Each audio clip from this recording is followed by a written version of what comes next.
Plato had come closer than any of them. That is the unexpected admission Augustine is about to make. For 7 books, he has been hard on Rome's gods, on the poets who told their crimes, on the priests who staged their rites, on the scholars who tried to explain them away. Now, in Book 8, he turns to the last opponent left standing, the Platonists, the school that had reasoned its way closer to Christian truth than any pagan tradition before or since. You're listening to The City of God, Volume 1, Book 8, by Augustine of Hippo, modernized for today's reader and produced by Updated Works. Book 8 opens the third kind of theology in Varro's old map. Mythic theology was the gods of the poets, civil theology was the gods of the state, natural theology was the gods of the philosophers, the educated case for divinity, made by serious thinkers like Plato himself. This is where the real fight begins. The poets were absurd. The civil theology folded under its own contradictions. The Platonists are different.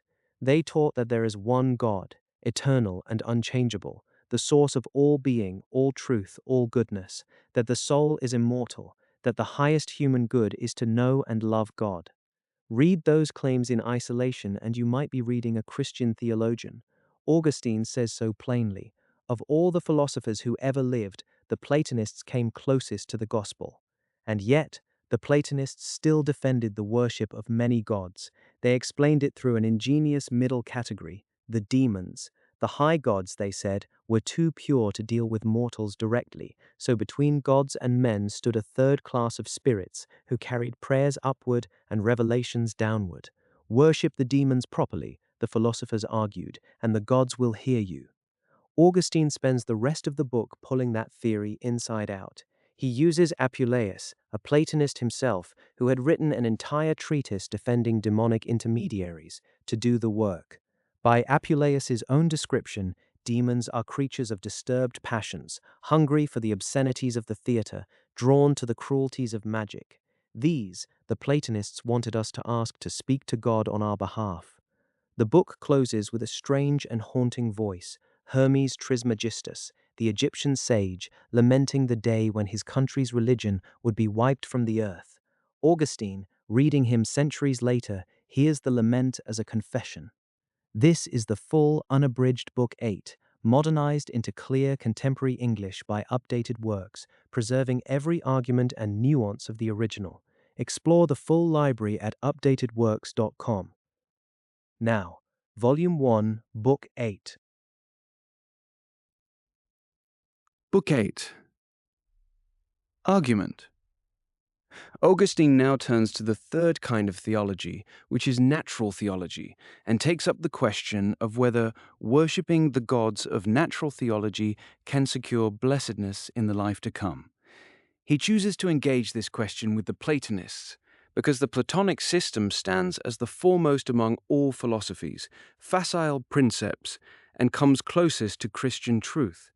In pursuing this argument, he first refutes Apuleius and all who maintain that demons should be worshipped as messengers and mediators between gods and men, demonstrating that there is no possible way for men to be reconciled to good gods through demons, who are slaves to vice, and who delight in and actively promote the very things that good and wise men abhor and condemn: the blasphemous fictions of poets, theatrical exhibitions, and magical arts. Chapter 1. Why the question of natural theology must be discussed with those philosophers who sought a more excellent wisdom. This question demands far more careful attention than anything we addressed in the preceding books. Our conversation partners here are not ordinary people, but philosophers, and the subject is what they call natural theology. This is not the same as fabulous theology, which belongs to the theatre, or civil theology, which belongs to the city. The first puts the crimes of the gods on public display, while the second reveals their criminal desires, proving them to be malicious demons rather than gods. It is with philosophers, then, that we must engage on this subject, men whose very name, when translated into Latin, means those who profess the love of wisdom. Now, if wisdom is God, who made all things, as divine authority and truth confirm, then the philosopher is, by definition, a lover of God. But the thing itself does not always match the name. Not everyone who calls himself a philosopher actually loves true wisdom. So we must carefully select, from among those whose views we have been able to study, the thinkers worthy of serious engagement on this question.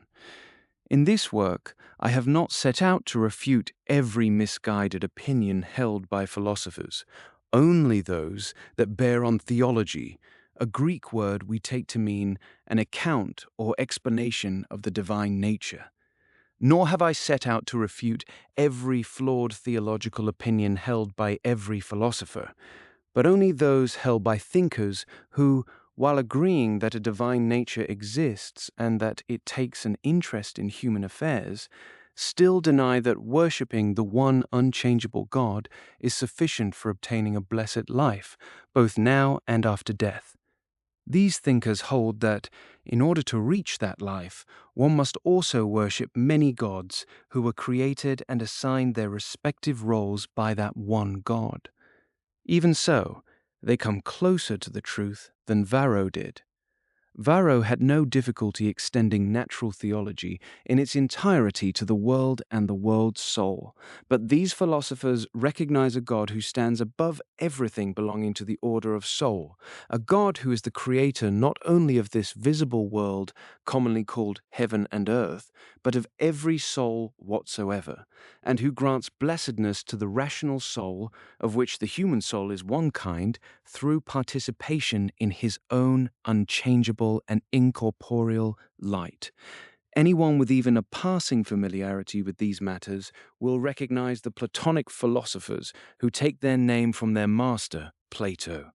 I will say briefly what I consider necessary about Plato for the present question, but first I will mention those who came before him in the same field of inquiry.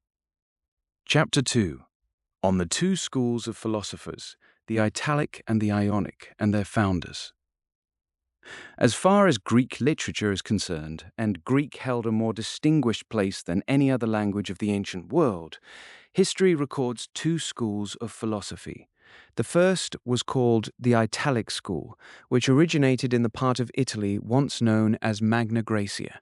The second was called the Ionic school, which arose in the regions still known today as Greece. The founder of the Italic school was Pythagoras of Samos, to whom the very word philosophy is said to owe its origin. In earlier times, those who seemed to surpass others by the admirable way they lived were simply called sages. But when Pythagoras was asked what he professed, he replied that he was a philosopher, meaning a student or lover of wisdom, because it struck him as the height of arrogance to call oneself a sage outright. The founder of the Ionic school, by contrast, was Thales of Miletus, one of the famous 7 men known as the 7 sages. 6 of those 7 were distinguished by their manner of life and by the practical maxims they offered for right conduct. Thales stood apart as an investigator into the nature of things, and to ensure that his school would have successors, he committed his inquiries to writing. What made him especially famous, however, was his ability to predict eclipses of the sun and moon through astronomical calculation. He believed that water was the first principle of all things, and that every element of the world itself, and everything generated within it, ultimately consists of water.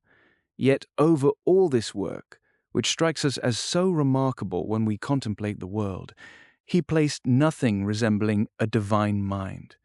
His successor was his pupil, Anaximander, who held a different view of the nature of things. Unlike Thales, who traced everything back to a single principle, water, Anaximander believed that each thing springs from its own distinct principle. He held that these principles are infinite in number, and that they generate countless worlds along with everything that arises within them. He also believed these worlds undergo a perpetual cycle of dissolution and regeneration, each lasting for a shorter or longer period depending on its nature. Like Thales, he attributed nothing to a divine mind in accounting for all this activity. Anaximander left behind his disciple Anaximenes as his successor, who attributed all the causes of things to an infinite heir. Anaximenes neither denied nor ignored the existence of gods, but rather than believing that air was made by them, he held the opposite, that the gods themselves sprang from the air.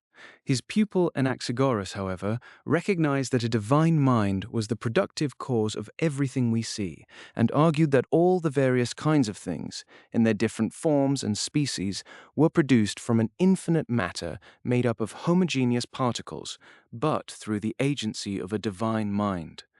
Diogenes, another pupil of Anaximenes, likewise held that a certain air was the original substance from which all things were produced, but insisted that this air was possessed of a divine reason, without which nothing could come from it. Anaxagoras was succeeded by his disciple Apuleius, who also believed that all things consist of homogeneous particles from which each individual thing is made, but that those particles were permeated by a divine mind that perpetually energized all the eternal bodies, that is, the particles themselves, causing them to alternately unite and separate. Socrates, the master of Plato, is said to have been a disciple of Archelaus, and it is on Plato's account that I have offered this brief sketch of the history of these two schools. Chapter 3. On the Socratic Philosophy. Socrates is generally credited as the first philosopher to redirect the entire focus of philosophy toward the correction and regulation of human conduct. All who came before him had devoted their greatest energies to investigating physical, that is, natural phenomena. Yet it seems to me that we cannot say with any certainty why Socrates made this shift. Perhaps he had grown weary of obscure and uncertain questions and wanted to turn his mind towards something clear and dependable, something necessary for achieving a blessed life, which appears to have been the one great goal toward which the labor, vigilance, and industry of all philosophers were ultimately directed. Or perhaps, as those more sympathetic to him suggest, he made this shift because he was unwilling to see minds still stained by earthly desires attempt to lift themselves toward divine things. He observed that his contemporaries were searching for the causes of things, causes he believed were ultimately reducible to nothing other than the will of the one true and supreme God. For that reason, he concluded that such causes could only be grasped by a purified mind, and therefore that every effort should be given to purifying one's life through good morals. Only then could the mind, freed from the crushing weight of its desires, rise by its own natural strength toward eternal things, and, with a clarified understanding, contemplate that nature which is incorporeal and unchangeable light, where the causes of all created things reside. What is clear, in any case, is that Socrates pursued and exposed the foolishness of ignorant men, those who imagined they knew this or that, with a remarkable charm of style and argument, and a sharp, penetrating wit. He would sometimes confess his own ignorance, and sometimes conceal his knowledge, even on those very moral questions, to which he seems to have devoted the full force of his mind. This approach bred hostility toward him, which eventually led to his being falsely accused and condemned to death. Afterward, however, that same city of Athens that had publicly condemned him, publicly mourned him. Popular outrage turned so fiercely against his accusers that one of them was killed by the violence of the crowd, while the other escaped a similar fate, only by going into voluntary and permanent exile. The contract pays $155 per hour, with an approximately 3-hour minimum. 1. The market always overreacts to tariff announcements. 2. S&P 500 futures drop negative 3.5% on the news. That's 25 times leverage. Margins at approximately 10%. Leverage collapsed from 25 times to 10 times. Revenue hit $6.6 million, with $10 billion or more in volume. Pocket notebook plus pen equals everything you need. Phone calls, best podcasts. The vitamin Coololla problem is getting worse. Your remaining balance is $4,312.07.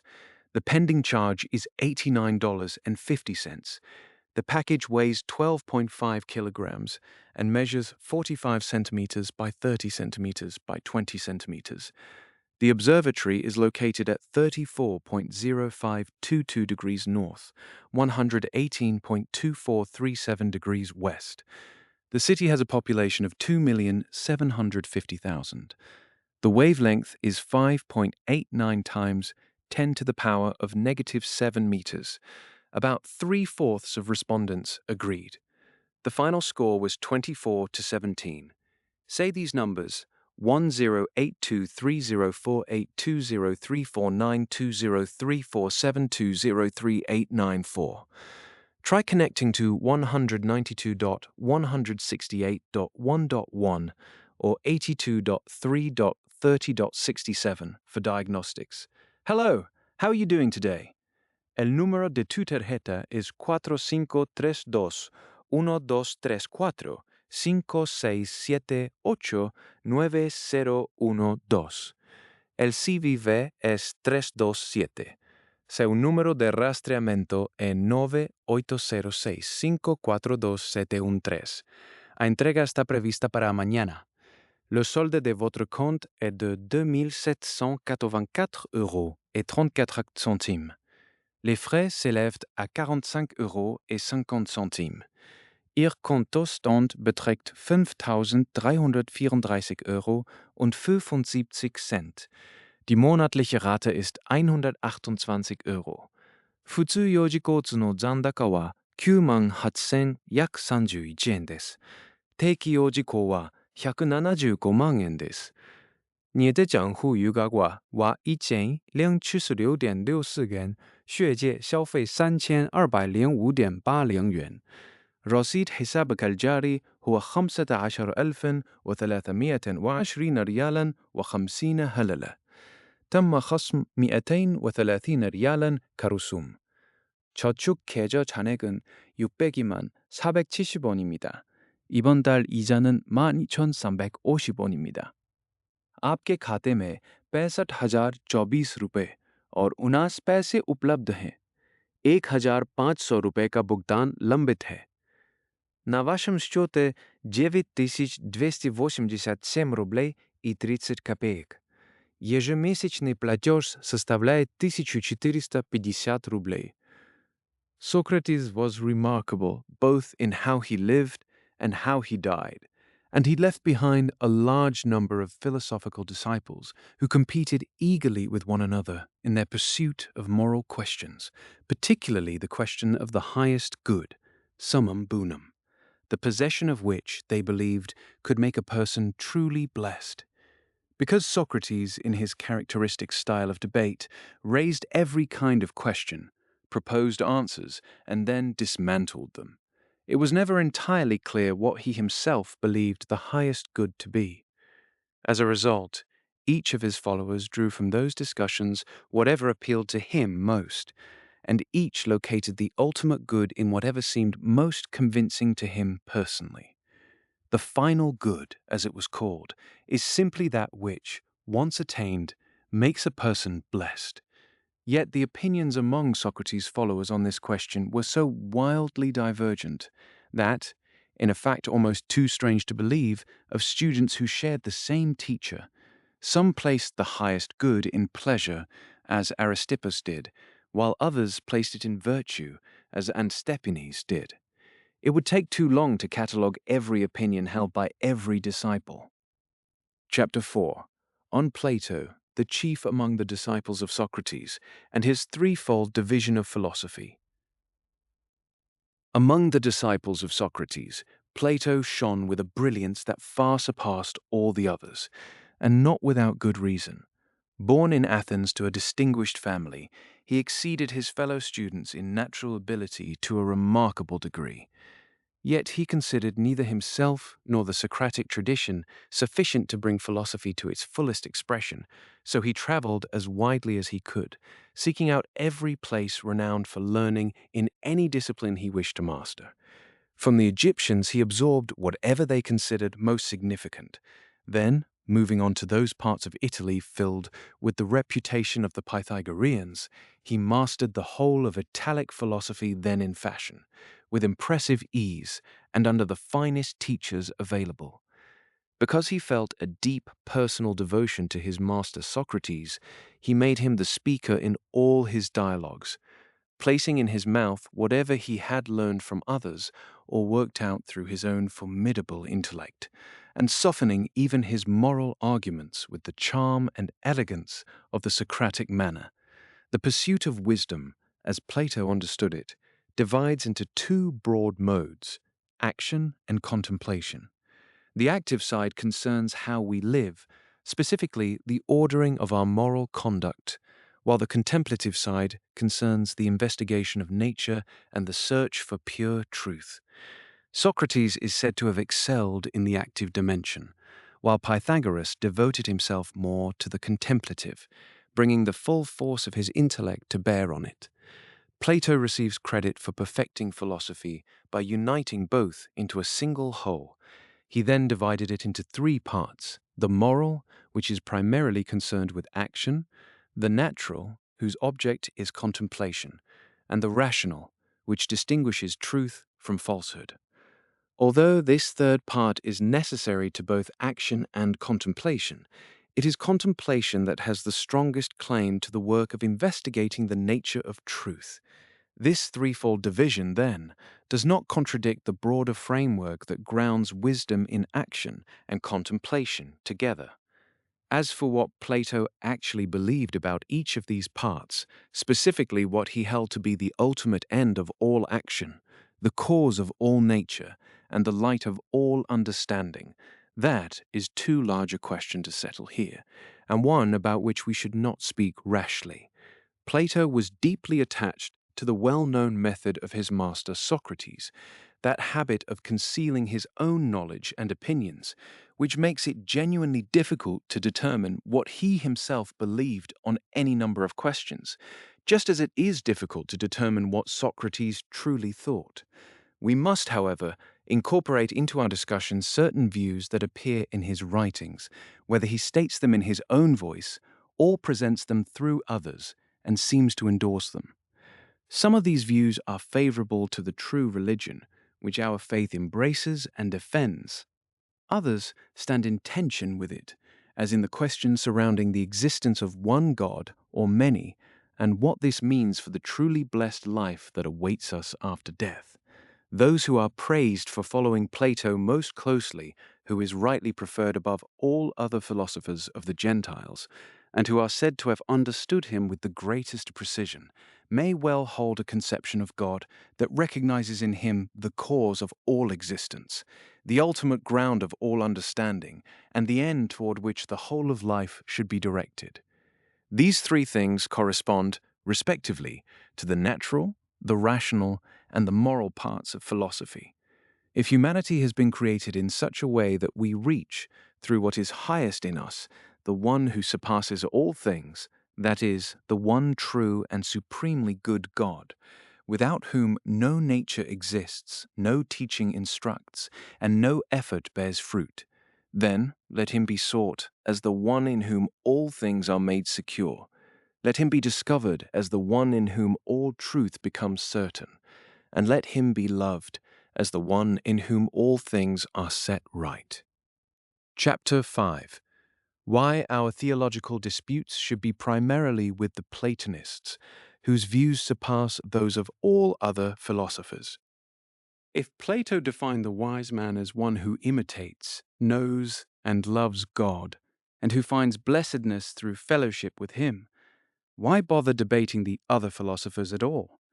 None of them come closer to our position than the Platonists.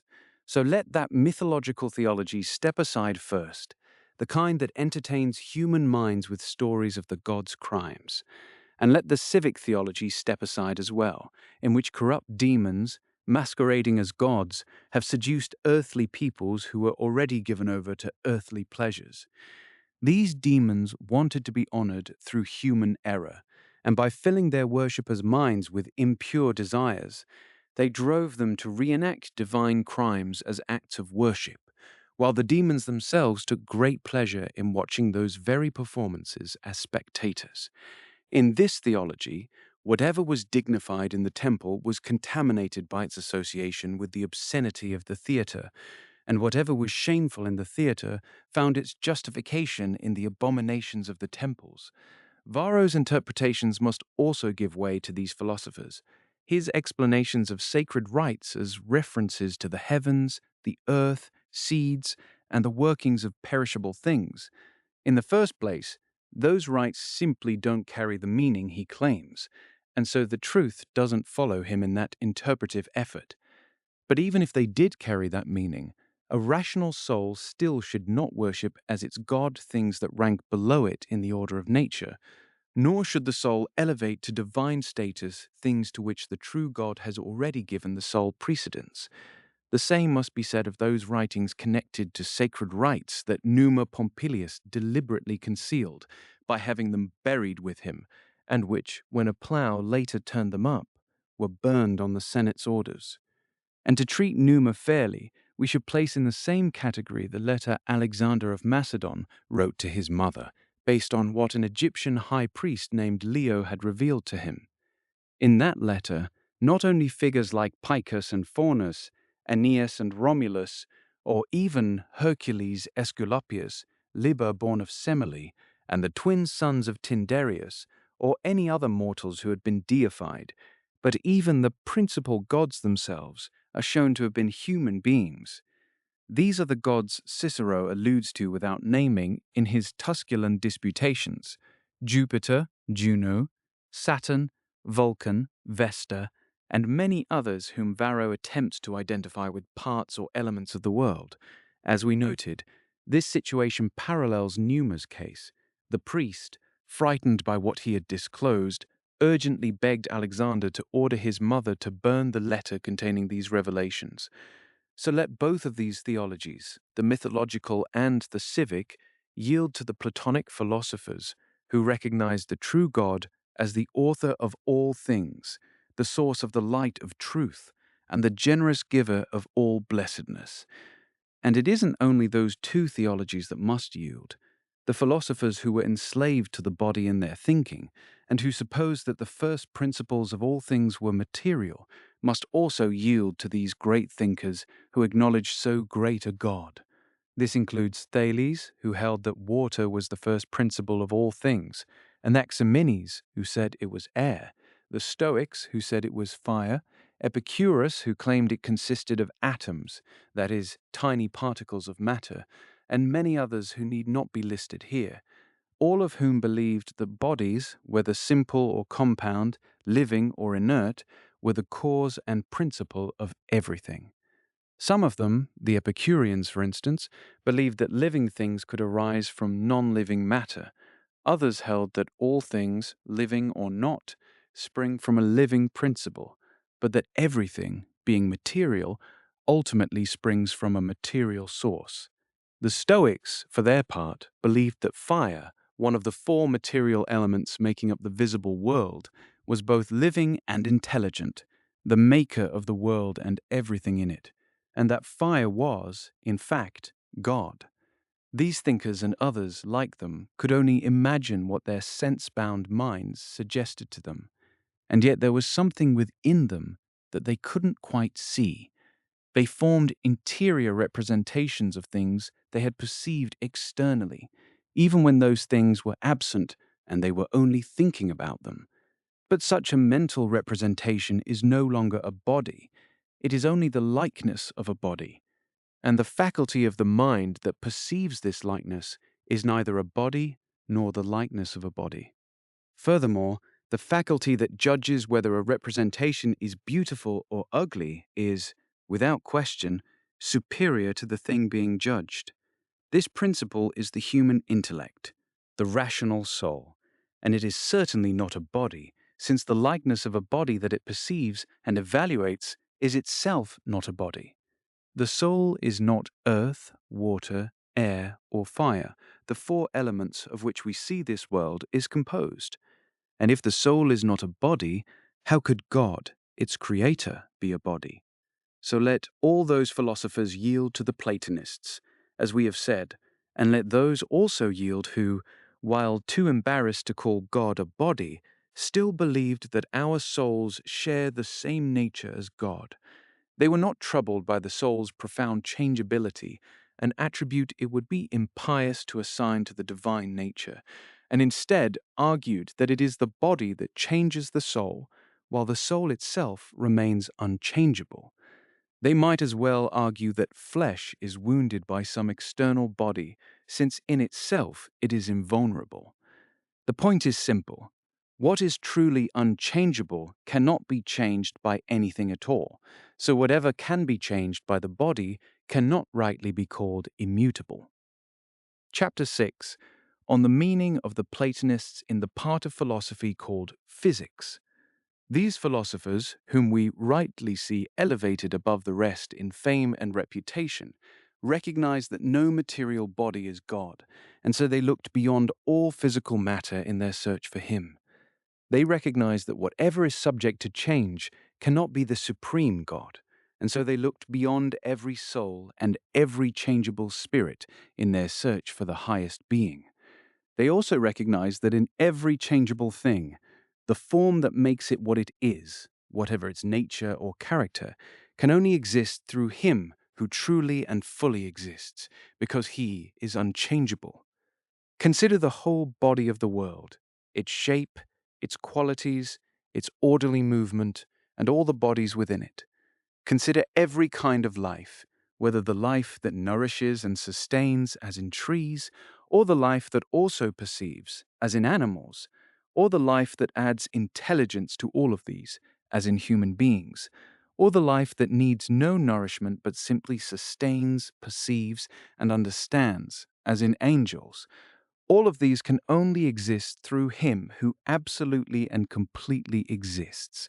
For in Him, existing and living are not two separate things, as though He could exist without living. Nor are living and understanding two separate things in Him, as though He could live without understanding. Nor are understanding and being blessed two separate things, as though He could understand without being blessed. In Him, to live, to understand, and to be blessed are all simply to exist. From this unchangeableness and this simplicity, these philosophers understood that all things must have been made by Him, and that He Himself could have been made by nothing. They reasoned that everything is either body or life, that life is something greater than body, that the nature of body is perceptible to the senses, and that the nature of life is perceptible to the mind. They therefore placed the intelligible above the sensible. By sensible things, we mean things that can be perceived by physical sight and touch. By intelligible things, we mean things that can be grasped by the sight of the mind. There is no physical beauty, whether in the form of a body, such as its shape, or in its movement, such as in music, that is not ultimately judged by the mind.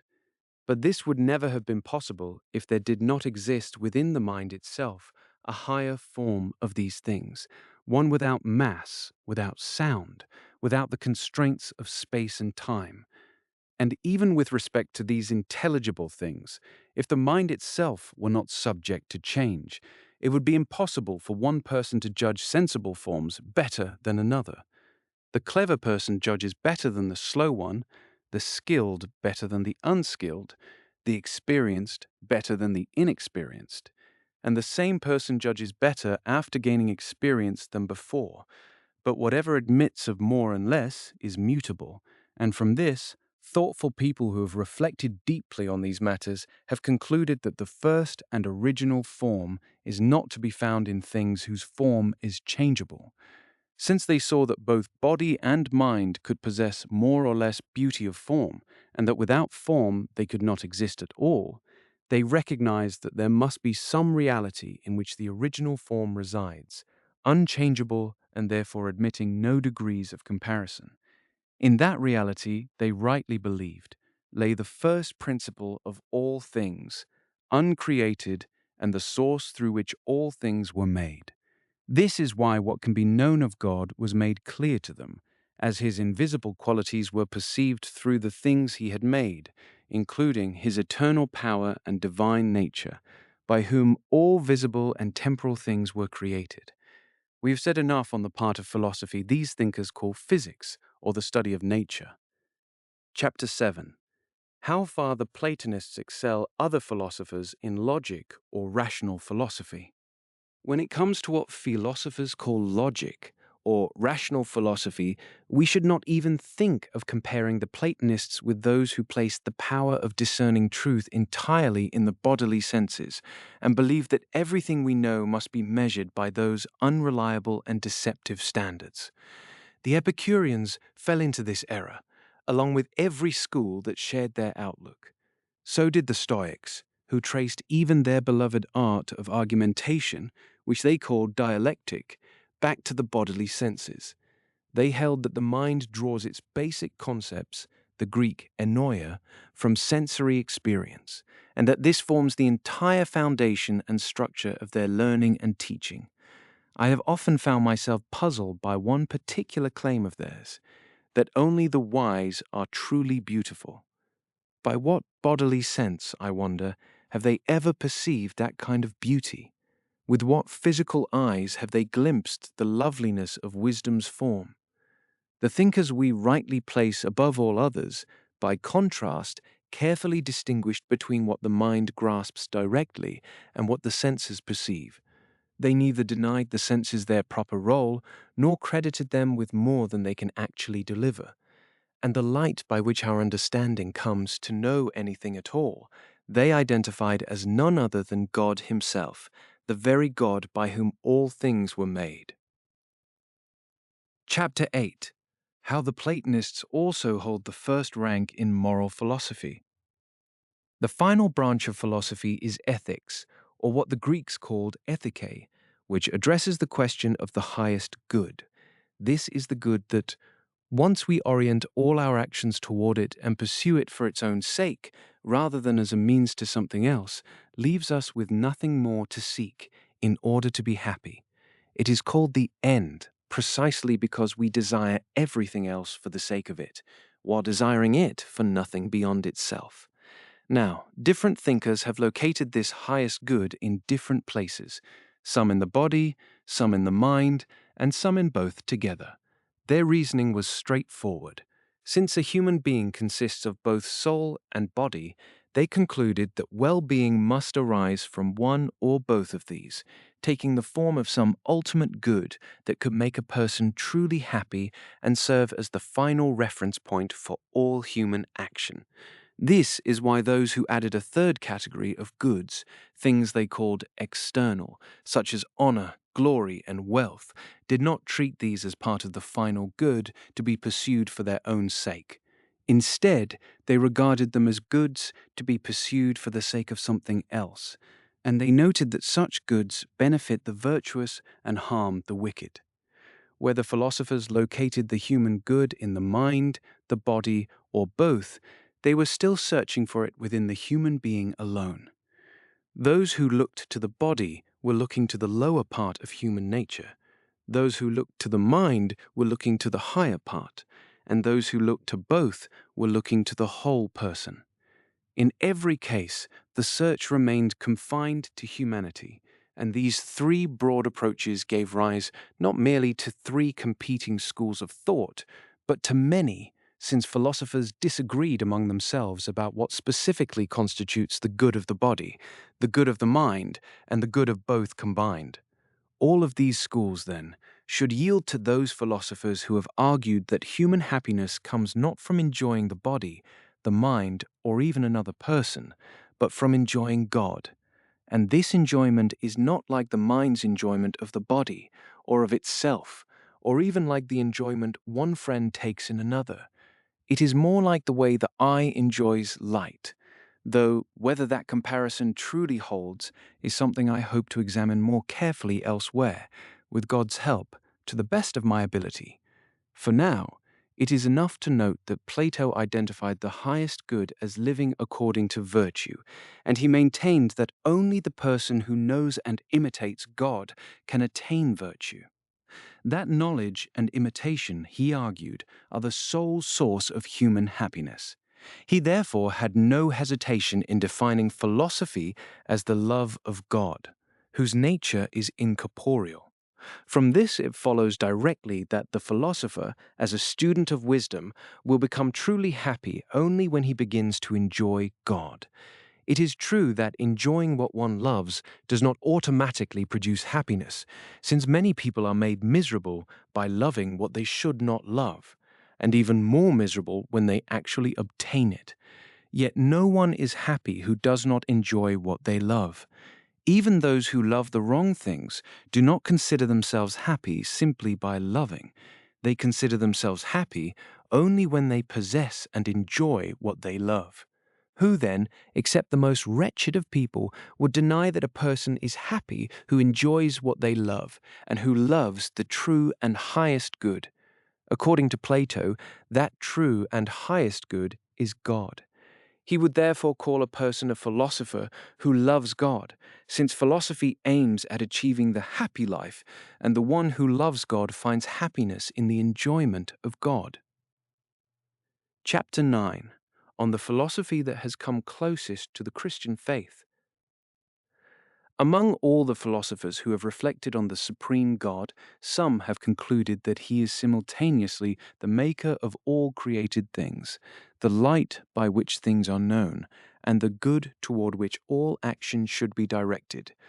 In other words, they found in him the first principle of nature, the truth of doctrine, and the source of human happiness. Whether these thinkers are best called Platonists or prefer some other label for their school, whether this insight belongs only to the leading figures of the Ionic tradition, such as Plato himself, and those who genuinely understood him, whether it also extends to the Italic school through Pythagoras and the Pythagoreans and all who held similar views, and whether it further includes every wise man and philosopher across all nations who can be shown to have seen and taught this truth, be they Atlanteans, Libyans, Egyptians, Indians, Persians, Chaldeans, Scythians, Gauls, Spaniards, or people of any other nation. We place all of these thinkers above every other school of philosophy, and we freely acknowledge that they come closer to us than anyone else. Chapter 10. How the excellence of the Christian religion surpasses all philosophical knowledge. Even a Christian who has been formed entirely by the Church's own literature, and who may never have heard the name Platonist, or known that Greek philosophy divided itself into two great schools, the Ionic and the Italic, is still not so cut off from the wider world that he doesn't know philosophers claim to pursue wisdom, and even to possess it. He is rightly cautious, however, about those who philosophize according to the elements of this world, rather than according to God, by whom the world itself was made. The Apostle's warning has reached him, and he takes it seriously. Beware that no one deceives you through philosophy and vain deceit, according to the elements of the world. Column 2, column 8. Yet so that he doesn't conclude that all philosophers fall into this trap, he also hears the same apostle say of certain among them, because that which is known of God is manifest among them, for God has manifested it to them.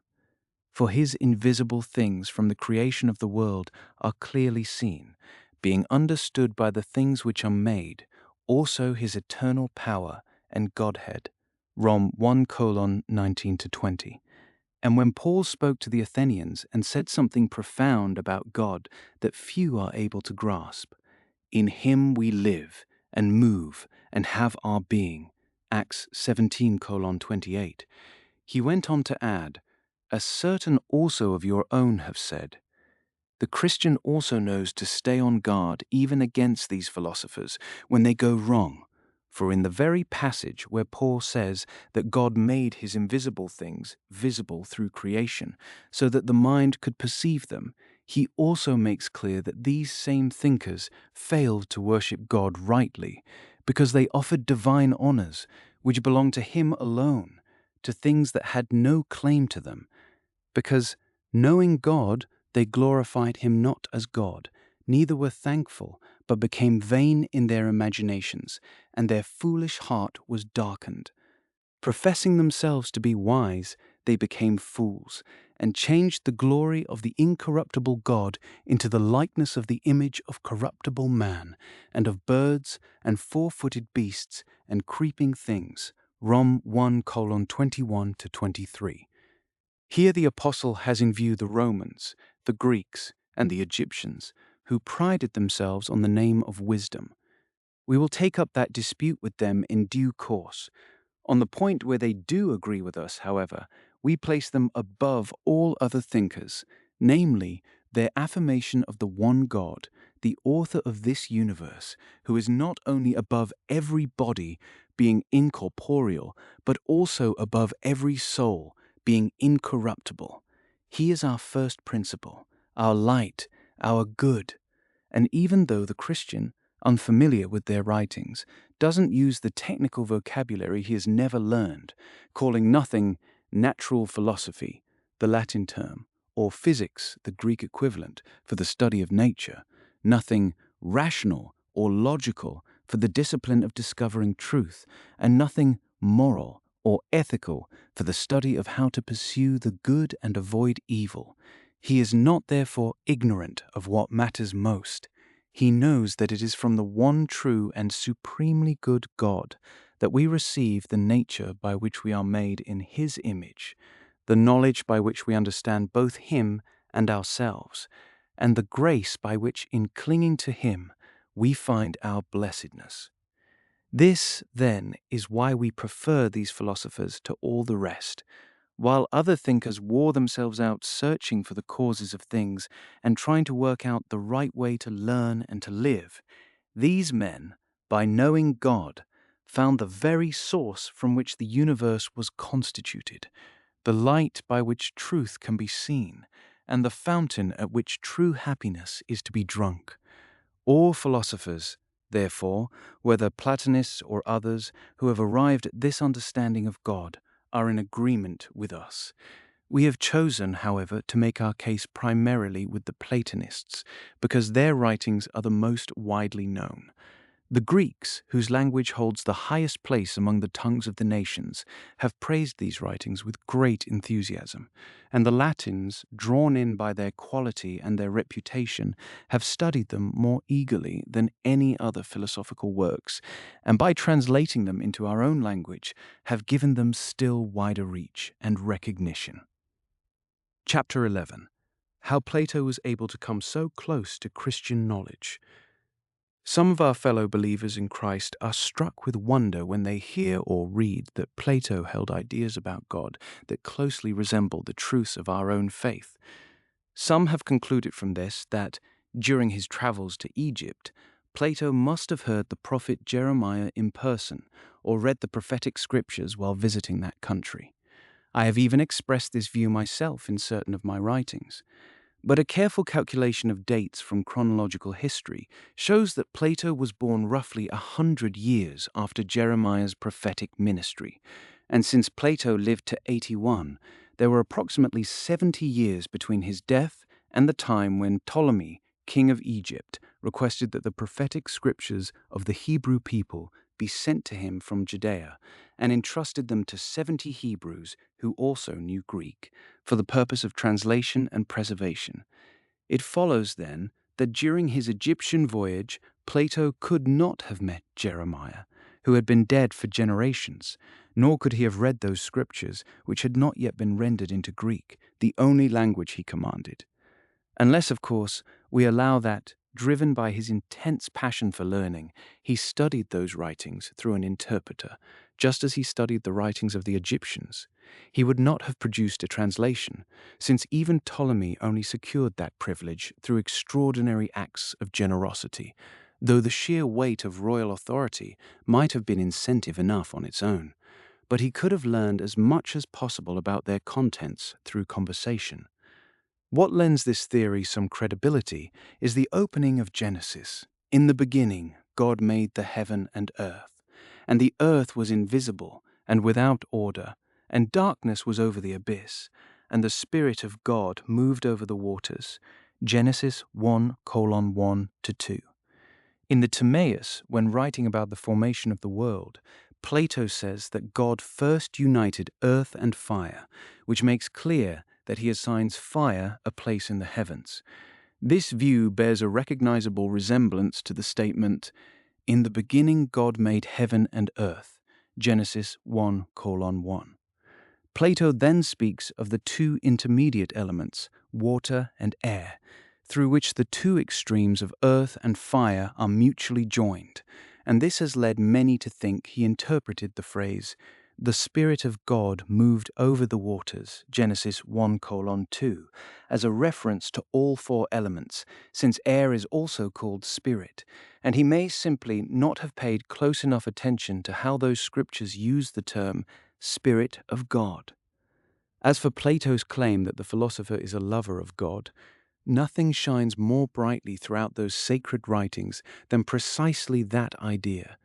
But the detail that most nearly convinces me that Plato was not ignorant of those scriptures is the answer given to Moses when God's words were conveyed to him through an angel. When Moses asked the name of the God commanding him to go and deliver the Hebrew people from Egypt, the answer came, "I am who am, and thou shalt say to the children of Israel, He who is sent me unto you." Exod 3:14. The implication is that, measured against the one who truly is, because he is unchangeable, all created and mutable things in a sense are not. This was precisely the conviction Plato held with such intensity and worked so diligently to establish, and I cannot find this idea anywhere in the writings of those who came before Plato, except in that very passage where it is said, "I am who am, and thou shalt say to the children of Israel, Who is sent me unto you?"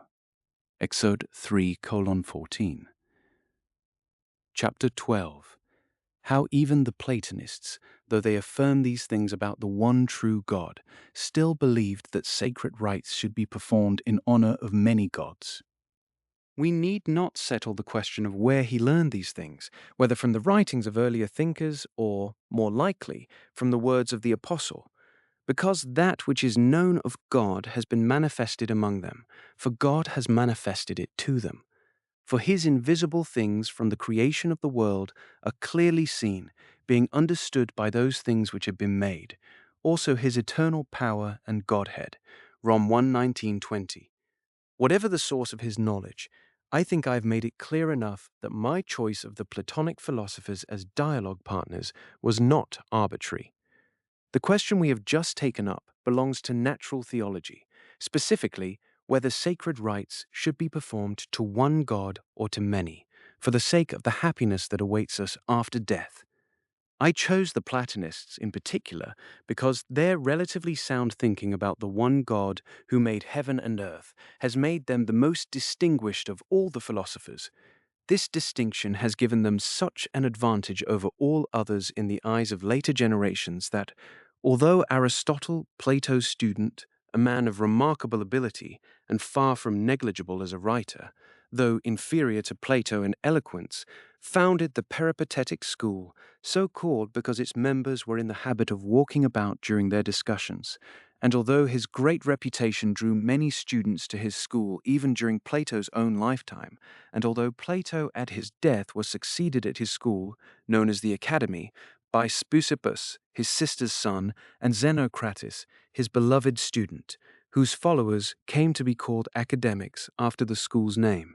The most celebrated philosophers of recent times who chose to follow Plato have been unwilling to call themselves peripatetics or academics, preferring instead the name Platonists. Among these were the renowned Plotinus, Iamblichus, and Porphyry, all Greeks, along with the African Apuleius, who was learned in both Greek and Latin. All of these thinkers, however, along with the rest of their school and Plato himself, believed that sacred rites should be performed in honor of many gods. Chapter 13, on Plato's view that the gods are entirely good and friends of virtue. So, While the pagans differ from us in many significant ways, I want to focus on one particular point of disagreement that is especially relevant to the matter at hand. I will begin by asking them a direct question. To which gods do they believe sacred rites should be offered? To the good gods, the bad gods, or both? We have Plato's own position affirming that all the gods are good and that not one of them is bad. It follows, then, that sacred rites should be offered to the good, since only the good qualify as gods at all. If a being is not good, it is not a god. If this is true, and what else should we believe about the gods, then it completely demolishes the idea that wicked gods must be appeased through sacred rites to keep them from harming us, while good gods are invoked to secure their help. There are no wicked gods, and it is to the good gods alone that such rites are supposedly owed. What, then, are we to make of those gods who love theatrical performances, even demanding that such spectacles be included amongst sacred observances and staged in their honor? The power these gods wield confirms that they exist, but their appetite for such entertainments confirms that they are wicked. Plato's own view on theatrical performances is well known. He believed that poets, precisely because they compose works so unworthy of the majesty and goodness of the gods, should be banished from the state entirely. What kind of gods, then, are these who find themselves in direct conflict with Plato over theatrical performances? Plato refuses to allow the gods to be slandered with false crimes. These gods demand that those very same crimes be celebrated in their honor. Finally, when the gods ordered these plays to be inaugurated, they didn't just demand shameful things, they also acted with cruelty, striking Titus Latinius with a disease and taking his son from him because he had refused to obey them. They only lifted the affliction once he had complied. Plato, however, bad as the gods were, didn't think they deserved fear. Holding firmly and consistently to his convictions, he had no hesitation in removing from a well-ordered state all the impious absurdities of the poets that these gods so delighted in, precisely because the gods themselves were impure. Yet Labeo places this same Plato, as I mentioned earlier in the second book, among the demigods. Labeo's view is that evil deities must be appeased with bloody sacrifices and fasting, while good deities are honored with plays and everything associated with celebration and joy. How is it, then, that the demigod Plato so persistently dares to strip away those very pleasures, judging them base, not from the demigods, but from the gods themselves, and specifically from the good gods?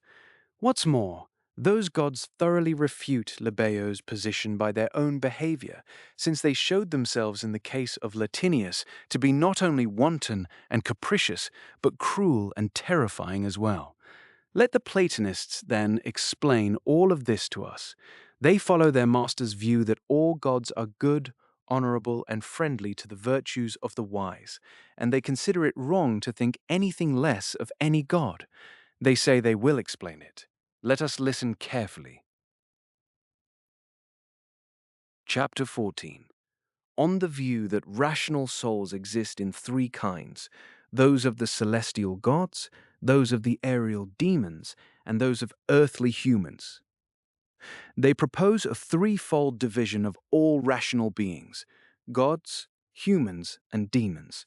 The gods occupy the highest realm, humans the lowest, and demons the middle. The gods dwell in heaven, humans on earth, and demons in the air. Just as these realms differ in dignity, so too do the natures of those who inhabit them. The gods are therefore superior to both humans and demons. Humans are placed below gods and demons in both the order of their dwelling places and the measure of their worth. Demons, holding the middle position, are inferior to the gods, whose realm sits above theirs, yet superior to humans, whose realm sits below. They share bodily immortality with the gods, but share the passions of the mind with humans. It is no surprise, then, that demons take pleasure in the obscenities of the theatre and the fictions of the poets, since they are subject to the same human passions from which the gods are entirely removed and utterly free. From this, the argument concludes that when Plato condemned and banned the fictions of the poets, he was not depriving the gods of theatrical pleasure, since the gods are wholly good and supremely exalted. He was depriving the demons. Many writers have addressed this subject, among them Apuleius, the Platonist from Madora, who devoted an entire work to it titled Concerning the God of Socrates. In that work, he examines and explains the nature of the deity said to have attended Socrates as a kind of personal spirit, one that reportedly warned him away from any course of action that would prove harmful. Apuleius argues clearly and at considerable length that this being was not a god, but a demon, and he carefully examines Plato's view of the three tiers of existence: the exalted realm of the gods, the humble condition of humanity, and the intermediate position of demons. Given all this, how did Plato dare to strip from the demons, since he had already placed the gods beyond all contact with human affairs, every pleasure of the theatre, going so far as to banish poets from his ideal state? His evident purpose was to call the human soul, even while it remains trapped in these dying bodies, to rise above the shameful demands of demons, to reject their corruption, and to choose the brilliance of virtue instead. But if Plato showed genuine integrity by condemning and forbidding these things, then it was surely disgraceful for demons to demand them in the first place. So one of three things must be true. Either Apuleius is wrong, and Socrates' familiar spirit did not belong to this class of beings, or Plato contradicted himself, honoring demons in one breath and banishing their favorite entertainments from his well-ordered state in the next. Or Socrates deserves no congratulations for his friendship with a demon, a friendship that clearly embarrassed Apuleius enough that he titled his book On the God of Socrates, while the actual content of his argument, in which he so carefully and thoroughly distinguishes gods from demons, should have led him to call it On the Demon of Socrates instead. He apparently preferred to bury that admission in the body of the text rather than announce it on the cover. And the reason is clear. Through the sound teaching that has enlightened human society, virtually everyone recoils at the very word demon. So much so that any reader who encountered the title On the Demon of Socrates before reading Apuleius's careful argument about the dignity of demons would almost certainly have concluded that the author had lost his mind. But what did Apuleius actually find to praise in demons? Only their physical agility, their bodily strength, and the elevated position they occupy in the cosmic order. When he spoke about their character in general terms, he said nothing good and a great deal that was damning. In the end, no one who has read that book is surprised that demons wanted obscene theatrical performances counted among sacred rites, or that beings who wished to be mistaken for gods would take pleasure in stories about divine crimes, or that all those religious ceremonies, with their shameful absurdities that provoke laughter and their brutal cruelties that inspire horror, should align so perfectly with their appetites. Chapter 15. Why demons are not superior to humans because of their aerial bodies or their higher place of dwelling. A truly religious mind, one submitted to the true God, should never assume that demons are better than humans simply because they have superior bodies. If bodily quality were the measure of worth, we would have to rank many animals above ourselves, since they surpass us in the sharpness of their senses, the ease and speed of their movement, and the strength and endurance of their bodies. What human can match the eagle or the vulture in the power of sight? Who can rival the dog in keenness of smell? Who can keep pace with the hare, the stag, or the birds in sheer speed? Who can match the lion or the elephant in raw strength? Who can match the serpent in length of life, since serpents are said to shed old age along with their skin and return to something like youth? Yet we are better than all these creatures because we possess reason and understanding, and by that same logic, we should be better than the demons by living good and virtuous lives. Divine providence gave demons bodies of finer quality than ours, precisely so that what we excel them in would stand out as something far more worth caring for than the body. We are meant to learn to look past the bodily advantages of demons and fix our attention on goodness of life, in which we genuinely surpass them. We should also remember that we too will one day have immortal bodies, not an immortality tormented by eternal punishment, but one that follows from the purity of the soul. But when it comes to elevation of place, it is simply absurd to be so impressed by the fact that demons inhabit the air while we inhabit the earth, that we conclude they are therefore superior to us. By that logic, we would have to rank every bird above ourselves.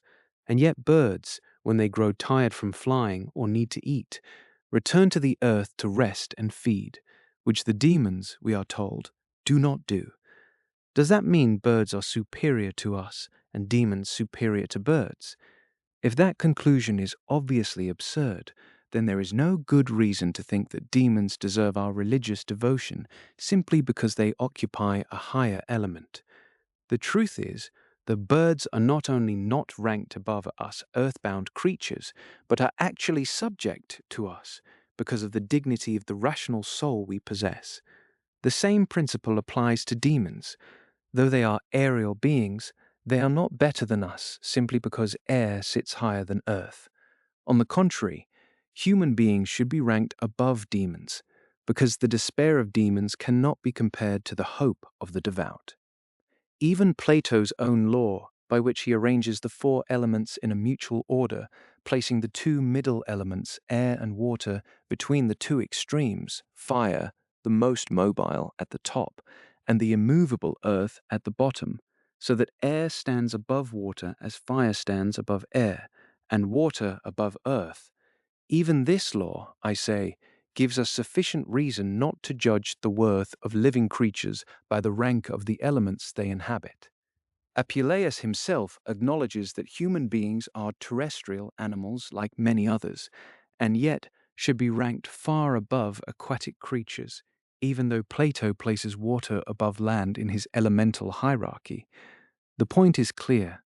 The order that applies to physical elements does not carry over when we are assessing the worth of living souls. A soul of a higher order may well inhabit a body of a lower kind, and a soul of a lower order may inhabit a body of a higher.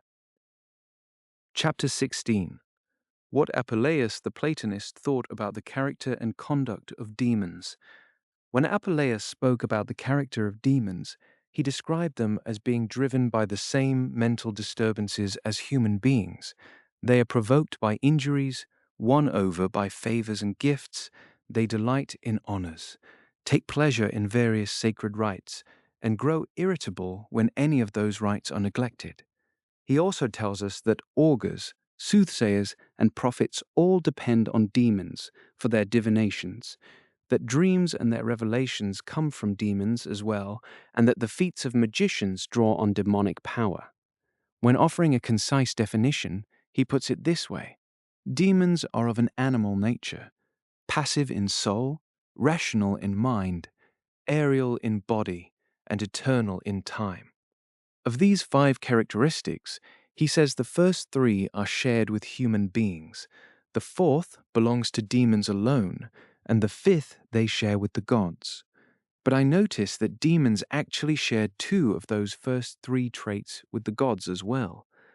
Apuleius holds that the gods are also animals, and when he assigns each order of beings to its proper element, he places humanity among the other earthly creatures that live and feel on the ground. So if demons are animals by genus, that quality is shared not only with humans, but with the gods and with beasts. If they are rational in mind, that is shared with both gods and humans. If they are eternal in time, that is shared with the gods alone. If they are passive in soul, that is shared with humans alone. And if they are aerial in body, that characteristic belongs to them exclusively. None of this amounts to much. Being animals by nature is nothing special, since beasts are the same. Being rational in mind places them no higher than us, since we are rational too. Being eternal in time offers no real advantage if they are not blessed, because a brief happiness is better than an endless misery. Being passive in soul puts them no higher than us either, since we share that condition, though we would not have shared it had we not fallen into wretchedness. And being aerial in body counts for little, since a soul of any kind outranks every body, and therefore religious worship, which must flow from the soul, is not owed to anything that ranks below the soul. If Apuleius had included virtue, wisdom, and happiness among the qualities of demons, and had affirmed that they share those qualities with the gods eternally, he would at least have attributed to them something genuinely worth admiring and prizing. Even then, it would not have been right to worship them as we worship God on account of those gifts. We would instead owe our worship to the one from whom they received those gifts in the first place. How much less, then, do these aerial creatures deserve divine honor? Rational only in the sense that they are capable of misery, passive in soul in the sense that they are actually miserable, and eternal in time in the sense that their misery can never end. Chapter 17. Whether it is right to worship spirits whose vices we need to be freed from. Setting aside other matters and focusing on what Apuleius says demons share with us, let us ask a pointed question. If all four elements are filled with their own creatures, fire and air with immortal ones, water and earth with mortal ones, then why are the souls of demons churned up by storms of passion? The Greek word pathos means disturbance, which is precisely why Apuleius chose to describe demons as passive in soul, since the word passion, derived from pathos, refers to a movement of the mind that runs contrary to reason. Why, then, do demons possess these inner disturbances when beasts do not? If something resembling passion appears in animals, it cannot truly be called a disturbance, because disturbance by definition opposes reason, and animals have no reason to oppose. In human beings, these disturbances arise from foolishness or misery, since we have not yet attained the perfection of wisdom promised to us when we are finally freed from our present mortality. The gods, we are told, are free from such disturbances, because they are not only eternal, but also blessed. They too possess rational souls, but souls of the purest kind, untouched by any corruption. So if the gods are free from disturbance because they are blessed rather than miserable, and beasts are free from it because they are incapable of either blessedness or misery, then it follows that demons, like human beings, are subject to disturbance precisely because they are not blessed but miserable creatures. What foolishness, then, or rather, what madness, to submit ourselves through any act of religious devotion to demons, when true religion exists specifically to deliver us from the very depravity that makes us like them.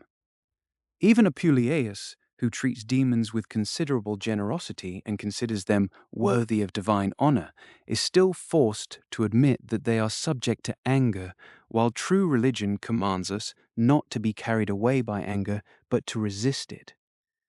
Demons are won over by gifts, while true religion commands us not to show favor on account of gifts received. Demons are flattered by honors, while true religion commands us not to be swayed by such things at all. Demons hate some people and love others, not through calm and reasoned judgment, but because of what Apuleius himself calls their passive soul, while true religion commands us to love even our enemies.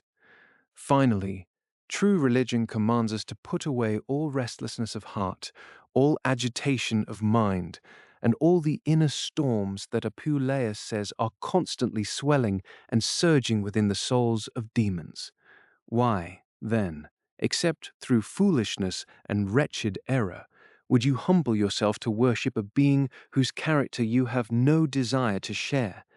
Why would you offer religious devotion to one you have no wish to imitate, when the highest duty of religion is precisely to imitate the one you worship? Chapter 18. What kind of religion teaches that men should use demons as intermediaries to win favor with the good gods? All of this effort has been wasted. Apuleius and those who share his views honored the demons by placing them in the air between the ethereal heavens and the earth so they could carry human prayers up to the gods and bring divine answers back down to men. The reasoning behind this was Plato's supposed teaching that no god has direct contact with humanity. Those who accept this framework considered it improper for gods and men to interact directly, but perfectly appropriate for demons to serve as go-betweens, carrying petitions upward and delivering responses downward. The result of this arrangement is deeply troubling. A morally upright man, someone entirely untouched by the crimes of magic, must rely on demons as his patrons before the gods will hear him, even though those very demons love the crimes he refuses to commit. One would think his refusal to love those crimes should have made the gods more willing to hear him directly, not less. But no. The demons love the obscenities of the stage, which a chaste person does not love. They love the sorceries of the magicians, with their 1,000 methods of causing harm, which an innocent person does not love. And yet both chastity and innocence, if they want anything from the gods, apparently cannot obtain it on their own merits. They must rely on their enemies to speak for them. Apuleius should not bother trying to defend the fictions of the poets or the mockeries of the stage. If human modesty can betray itself so thoroughly as not only to love shameful things, but to believe the divine takes pleasure in them, we have a ready answer. Their own supreme authority and teacher, Plato himself, stands against them. Chapter 19. On the impiety of magic, which depends on the assistance of malign spirits. What's more, consider the widespread public condemnation of those magic arts that certain deeply wretched and impious men love to boast about. Why are those arts so severely punished by law, if they are the works of deities worthy of worship? Will someone argue that Christians invented the laws against magic? Even Virgil, the most celebrated of poets, made clear what he thought of such practices, and it wasn't admiration. By heaven, I swear, and your dear life, unwillingly these arms I wield, and take, to meet the coming strife, enchantment's sword and shield. And when the same poet writes elsewhere about magic arts, I've seen him to another place transport the standing corn, he is referring to the widely held belief that these arts could transfer the harvest of one field to another. This is the kind of thing that this pestilent and accursed teaching claims to accomplish. Cicero tells us that among the 12 tables, the oldest laws of Rome, there was a statute prescribing punishment for anyone who did exactly this. And finally, was it before Christian judges that Apuleius himself was put on trial for practicing magic? If he had genuinely believed these arts to be divine, holy, and consistent with the workings of divine power, he should not merely have confessed to them, but openly proclaimed them, denouncing the laws that prohibited and condemned such practices as misguided, and arguing instead that they deserved admiration and respect. By taking that approach, Socrates would have achieved one of two outcomes. Either he would have persuaded the judges to adopt his view, or, if they had revealed their bias toward unjust laws and condemned him to death despite his praise of virtuous things, the demons would have rewarded his soul as it deserved, since he had not feared losing his mortal life in order to proclaim and celebrate their divine works. Our own martyrs faced a similar test. When the faith that they knew had secured their eternal safety and glory was treated as a criminal offense, they refused to deny it in order to escape temporal punishment. Instead, they confessed it, proclaimed it, endured everything for it with faithfulness and courage, and died for it with a calm and pious spirit. In doing so, they exposed the injustice of the law that had banned their religion, and ultimately brought about its repeal. Now, there does survive a lengthy and eloquent speech by this Platonic philosopher. in which he defends himself against charges of practicing magic. He insists he has nothing to do with such arts, and he tries to establish his innocence by denying involvement in things that cannot be done innocently. Yet all the miracles performed by sorcerers, whom he considers rightly condemned, are carried out through the instruction and power of demons. Why, then, does he think demons deserve to be honored? He argues that they are necessary because they carry our prayers up to the gods. Yet their works are precisely the kind we must avoid if we want our prayers to reach the true God. I must also ask, what kind of human prayers does he imagine the demons actually deliver to the good gods? If they are magical prayers, the good gods will want nothing to do with them. If they are lawful prayers, the good gods will not accept them from such messengers. Consider a sinner who repents, especially one guilty of sorcery. Does he receive pardon through the intercession of the very demons who urged him into the sin he now mourns? Or do the demons themselves, in order to win pardon for the penitent, first become penitents themselves for having led him astray? No one has ever suggested this about demons, and rightly so, because if it were true, they would never have dared to seek divine honors for themselves. After all, how could beings who sought the grace of pardon through repentance simultaneously display the kind of detestable pride that is utterly incompatible with the humility that pardon requires? Chapter 20. Whether we are to believe that the good gods are more willing to have intercourse with demons than with men. But is there some urgent, pressing reason why demons must serve as intermediaries between the gods and humanity, carrying human prayers upward and bringing divine answers back down? And if so, what exactly is that reason? What is this great necessity? Because, they say, no god has direct dealings with a human being. What admirable holiness this is in a god, one who will not deal with a man who comes in supplication, yet freely deals with an arrogant demon, who will not deal with a man who comes in repentance, yet freely deals with a demon who deceives, who will not deal with a man who flees to the divine nature for refuge, yet freely deals with a demon who merely pretends to divinity, who will not deal with a man who seeks forgiveness, yet freely deals with a demon who encourages wickedness, who will not deal with a man who, through philosophical writing, drives the poets out of a well-ordered state, yet freely deals with a demon who petitions the rulers and priests of that same state to stage theatrical performances mocking those very poets, who will not deal with a man who refuses to attribute crimes to the gods, yet freely deals with a demon who takes pleasure in dramatizing those imaginary crimes, who will not deal with a man who punishes the crimes of sorcerers through just laws, yet freely deals with a demon who teaches and practices those same magical arts, who will not deal with a man who refuses to imitate a demon, yet freely deals with a demon who lies in wait to deceive that very man. Chapter 21. Whether the gods use the demons as messengers and interpreters, and whether they are deceived by them willingly or without their own knowledge. Here, then, is the great absurdity that supposedly makes this whole system necessary. The ethereal gods, who care about human affairs, cannot know what mortals are doing down on earth unless the aerial demons carry the news to them.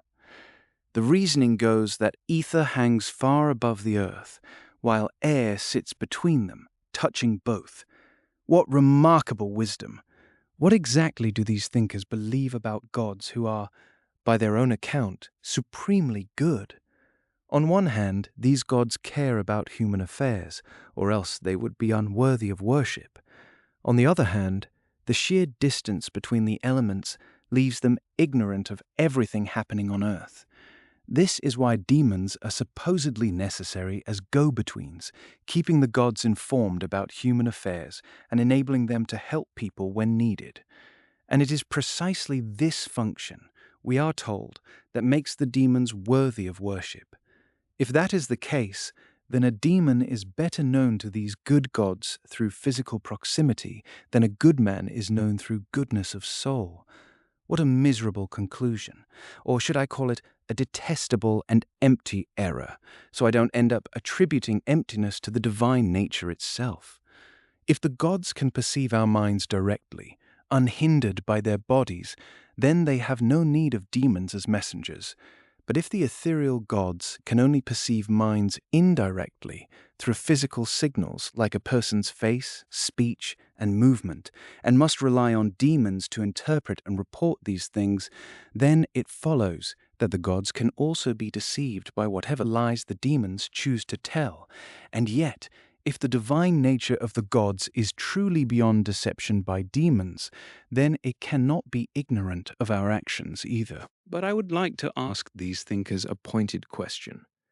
Have the demons informed the gods that Plato found the poet's scandalous fictions about divine crimes deeply offensive, while quietly hiding their own delight in those same fictions?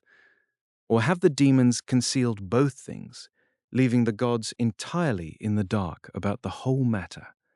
Or have they reported both, Plato's devout concern for the gods' honor and the demons' own appetite for things that dishonor those gods? Or finally, have the demons suppressed Plato's view, his principled refusal to allow the gods to be smeared with invented crimes by reckless poets, while having no shame or hesitation in broadcasting their own wickedness, their love of theatrical performances in which the gods' supposed misdeeds are celebrated with relish?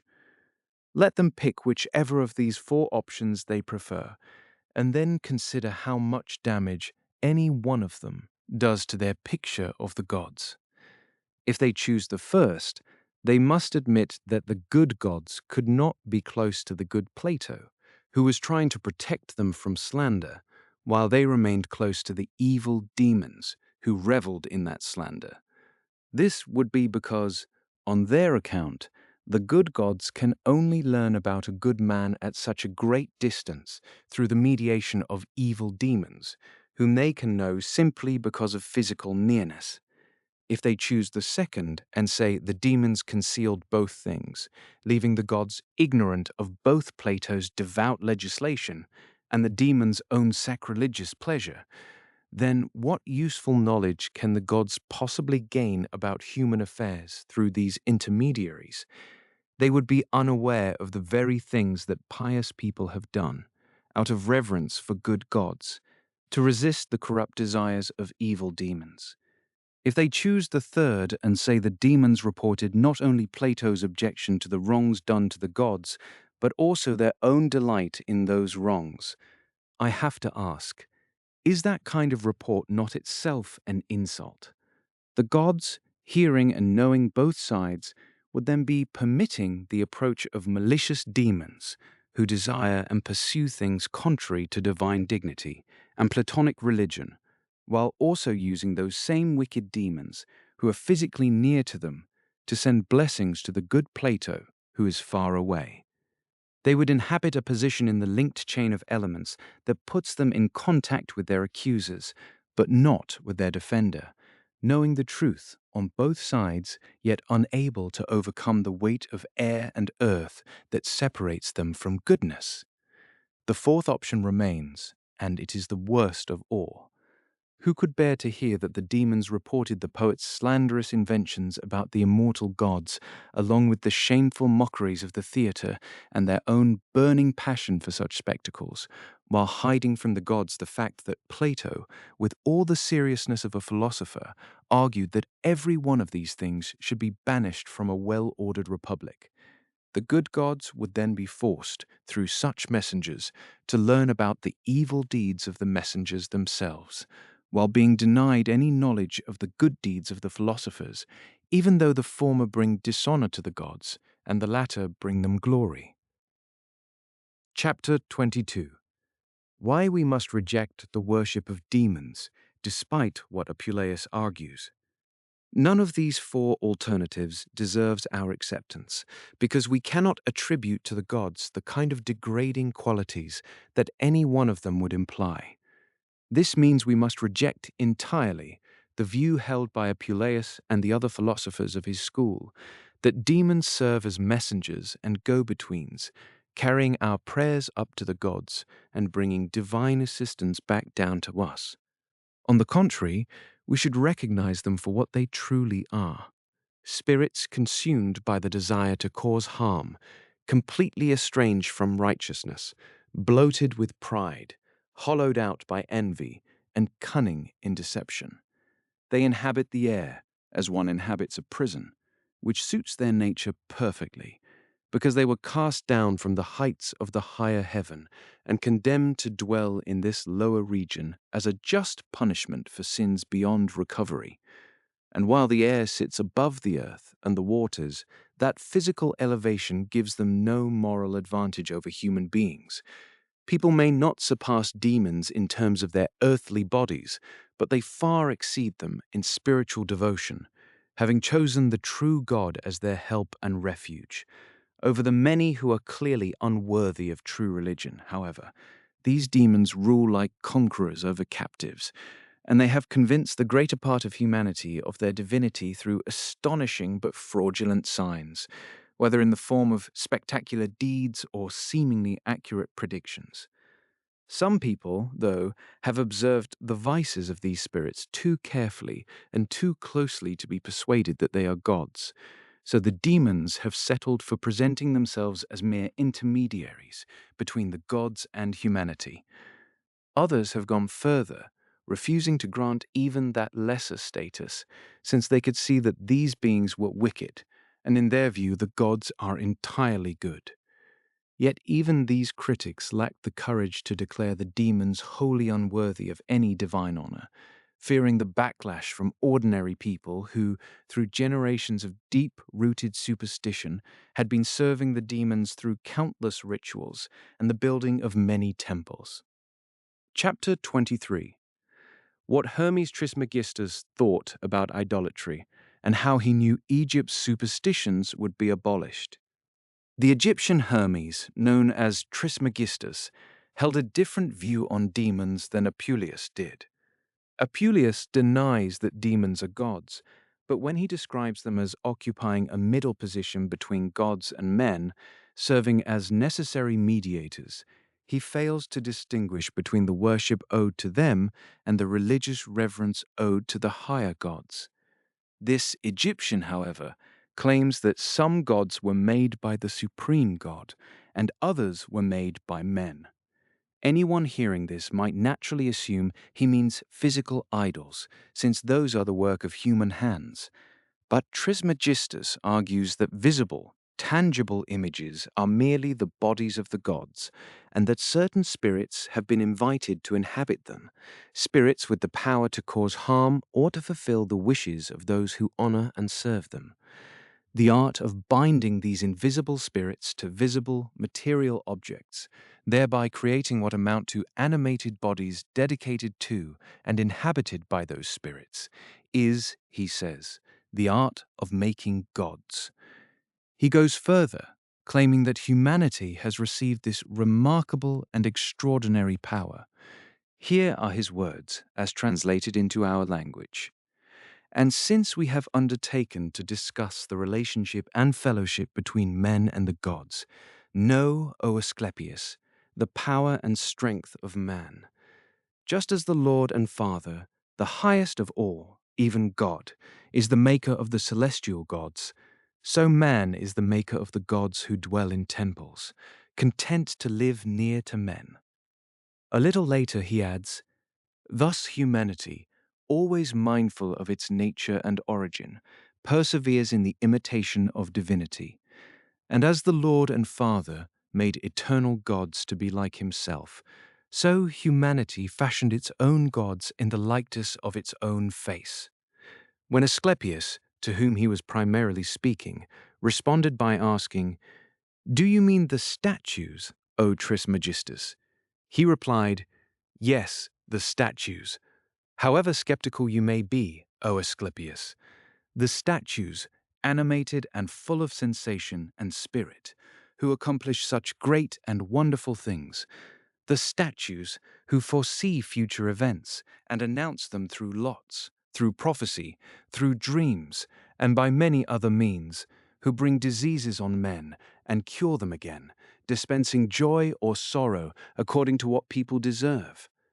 Do you not know, O Asclepius, that Egypt is an image of heaven, or more truly, a reflection and earthly counterpart of everything that is ordered and carried out there, and that it is, if we may say so, the temple of the whole world?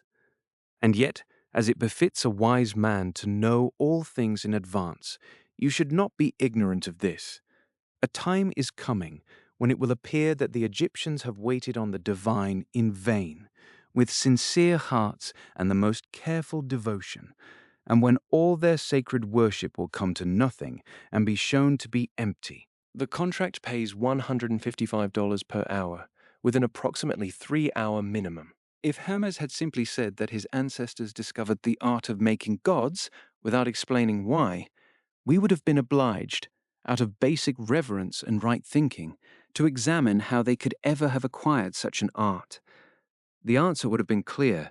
They could only have reached it by straying from the truth, by failing to believe what is worthy of God, and by neglecting genuine worship and service. Now, if we alone had argued that this art arose from humanity's profound error, unbelief, and the mind's turning away from true religion, the stubbornness of those who resist the truth might have been somewhat understandable. But consider the situation we actually face. The very man who admires this power above all other human achievements, and who grieves that a time is coming when the laws will command these man-made gods to be destroyed, this same man nevertheless confesses and explains the origins of the art himself. He tells us that his ancestors, through great error and unbelief, through their neglect of the worship and service of the gods, invented the craft of making gods. Given that admission, what should we say, or rather, what should we do, except offer to the Lord our God every thanks we are capable of giving, because he has removed these things through causes that are the exact opposite of those that brought them into being? What error established, truth dismantled. What unbelief established, faith dismantled.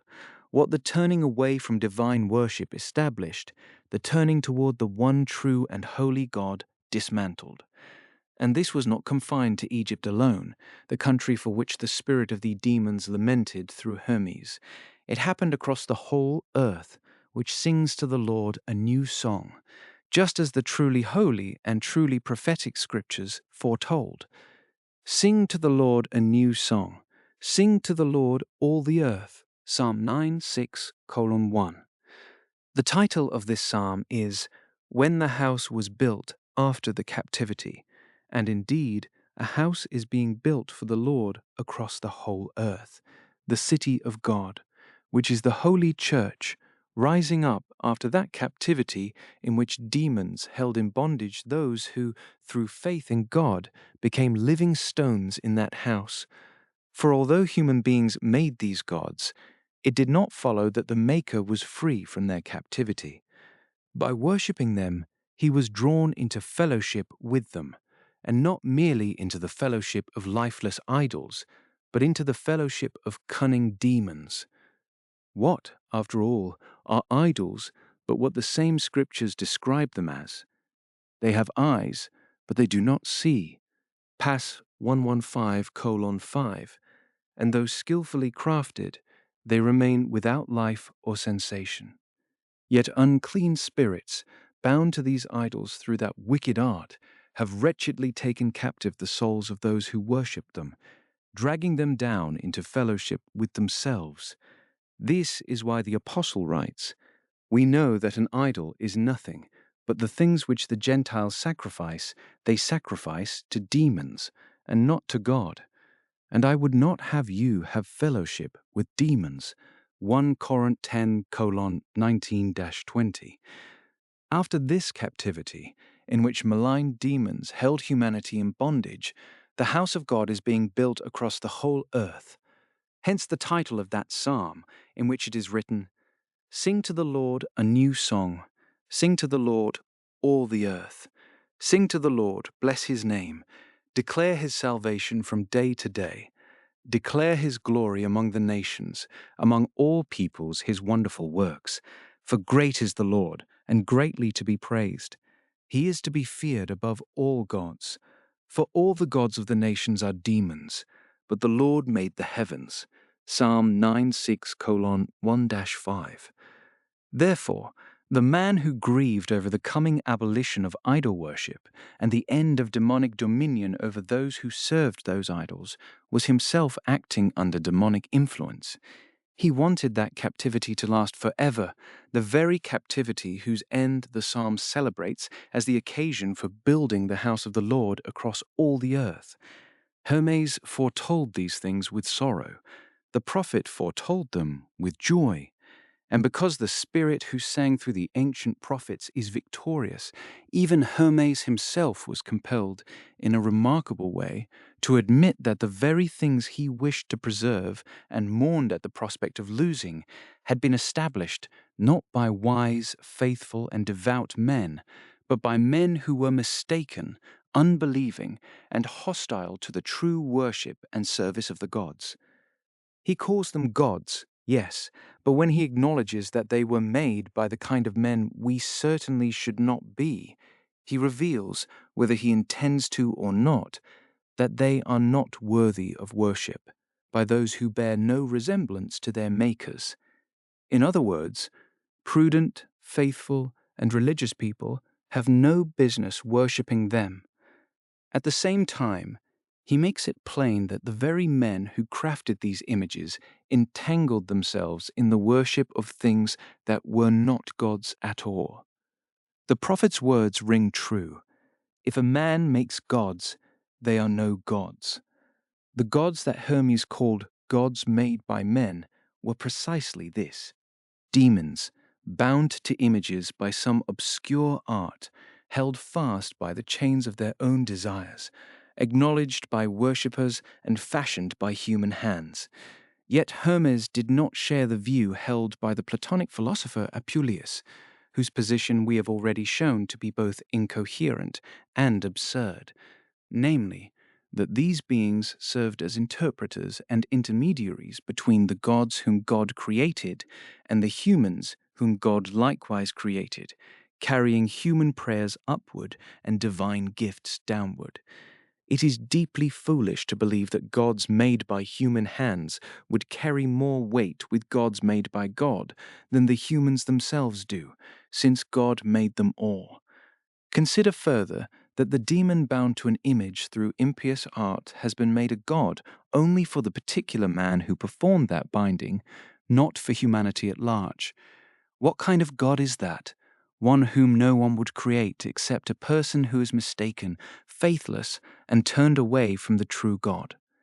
Furthermore, if the demons worshipped in temples, drawn into images by some strange art, and installed there as visible representations of themselves by men who were already wandering away from true worship, if those demons are neither mediators nor interpreters between humans and the gods, and they cannot be, both because of their own thoroughly wicked and degraded character, and because even erring, faithless, and irreverent men are still plainly better than the demons they themselves have summoned, then what remains is this: whatever power these demons possess, they use either to harm people by dispensing counterfeit benefits, harm made all the worse by the deception involved, or to harm them openly and without pretense.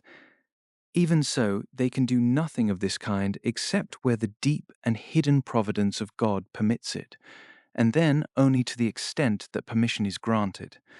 When permission is granted, it is not because these beings, positioned midway between humans and the gods, enjoy the gods' friendship and therefore wield great power over people. These demons cannot possibly be friends to the good gods who dwell in the holy and heavenly realm, by whom we mean the holy angels and rational creatures, whether thrones, dominions, principalities, or powers. Between the demons and those heavenly beings lies the same distance that separates vice from virtue and wickedness from goodness. Chapter 25. On things that may be common to the holy angels and to men. We must never seek through the supposed mediation of demons to gain the goodwill or favor of the gods, or rather of the good angels. Instead, we draw near to them by resembling them in goodwill, through which we stand alongside them, live with them, and worship the same God together, even though we cannot see them with our physical eyes. The distance between us and them is not a matter of location, but of how we live, caused by our sad failure to match their purity of will and the weakness of our character. The simple fact that we live on earth in bodies of flesh does not, by itself, prevent fellowship with them. What prevents it is when we, with impure hearts, fix our minds on earthly things.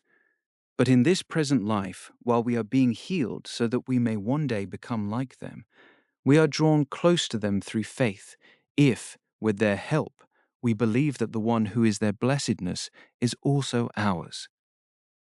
Chapter 26. How all the religion of the pagans has reference to dead men. It is certainly remarkable that this Egyptian, when expressing his grief over a time when these things would be taken away from Egypt, openly admits that they were invented by men who were mistaken, faithless, and hostile to genuine religious devotion.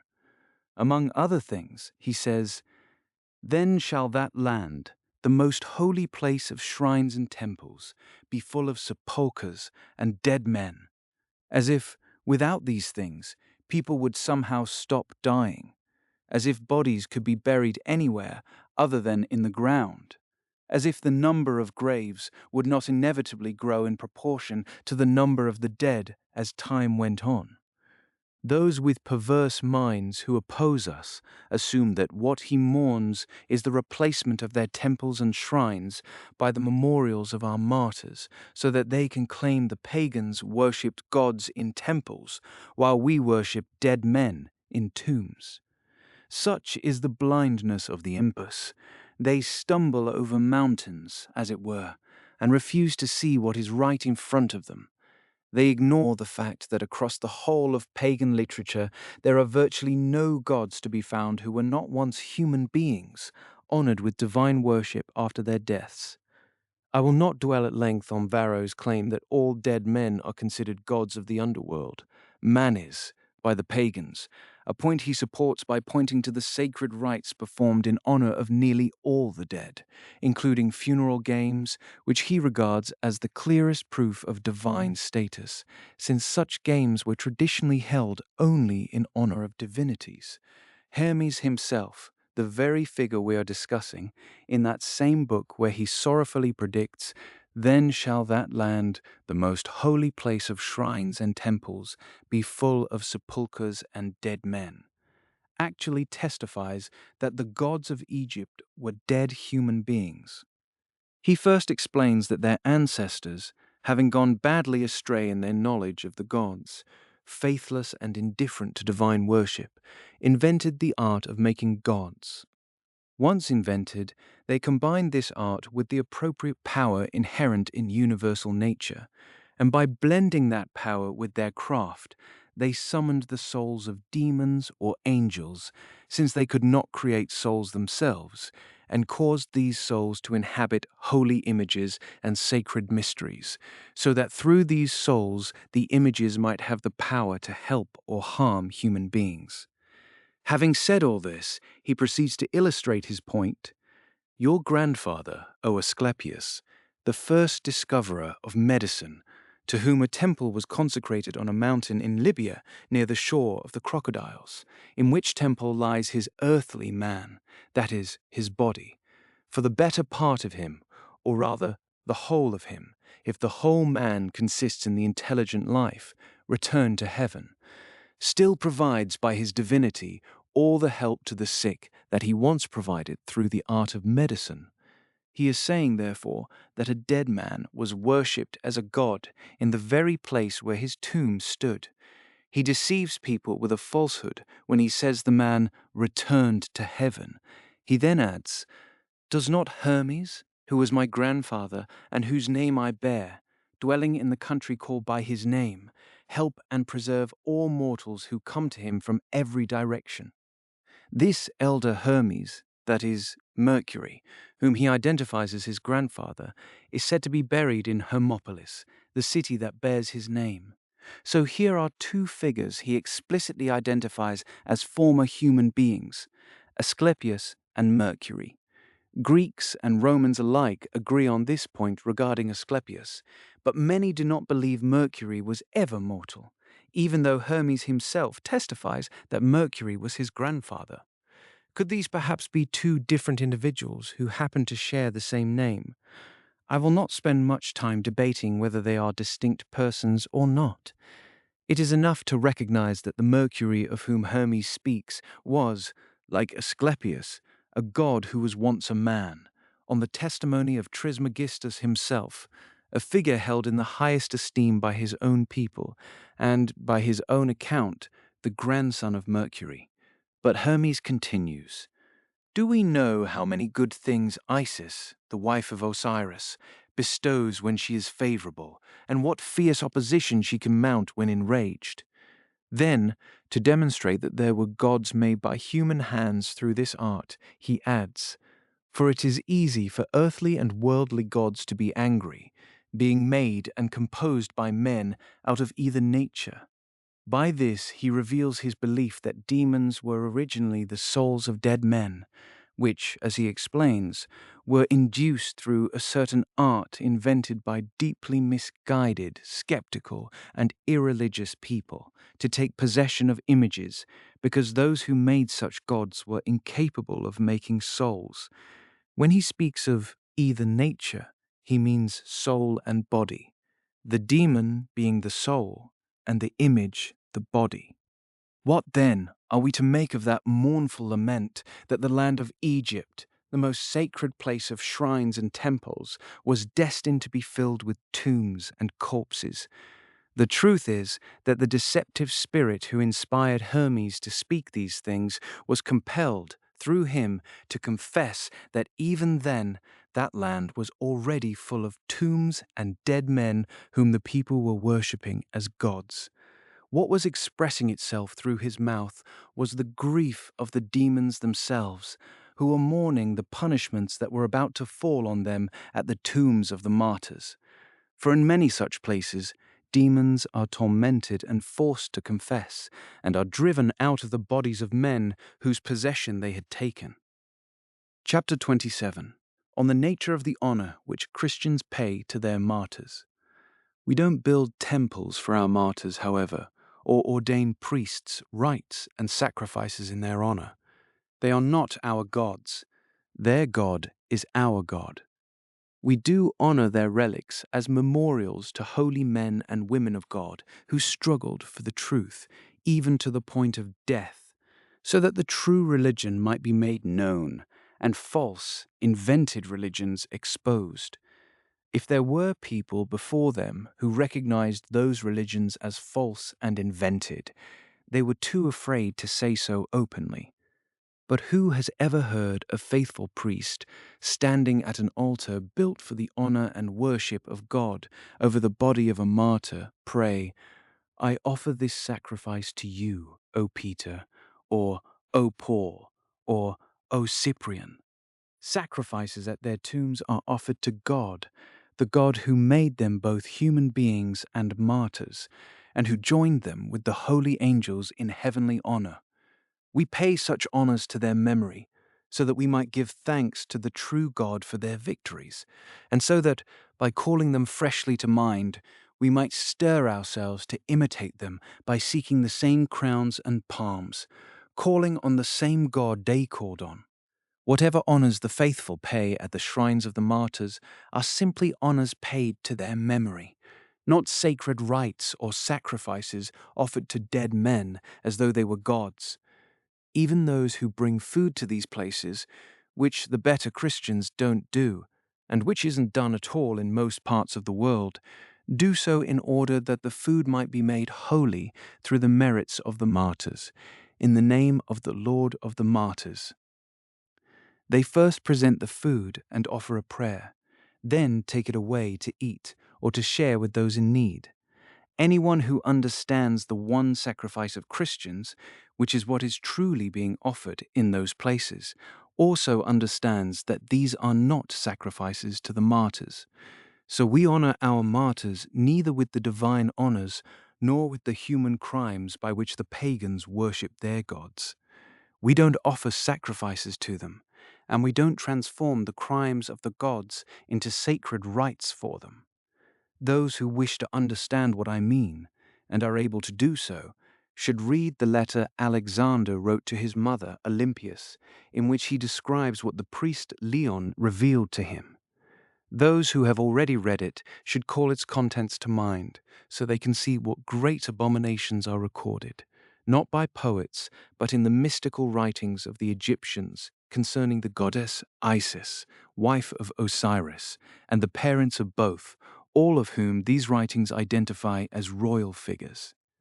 Isis, while sacrificing to her parents, is said to have discovered a crop of barley, some ears of which she brought to her husband, the king, and his adviser Mercurius, and this is why they identify her with Ceres. Readers of that letter can see for themselves what kind of people these were, to whom sacred rites were instituted as though they were gods after their deaths, and what deeds of theirs gave rise to those rites. No one should dare to compare those people, even granting that they are gods, in any respect to our holy martyrs, even though we don't hold our martyrs to be gods. We don't ordain priests or offer sacrifices to our martyrs as the pagans do to their dead, because that would be inappropriate, unwarranted, and unlawful, since such things belong to God alone. Nor do we honor our martyrs with their own crimes, or with the kind of shameful performances used to celebrate the crimes of the gods, crimes that were either actually committed when those gods were still living as men, or, if they were never men at all, invented for the pleasure of harmful demons.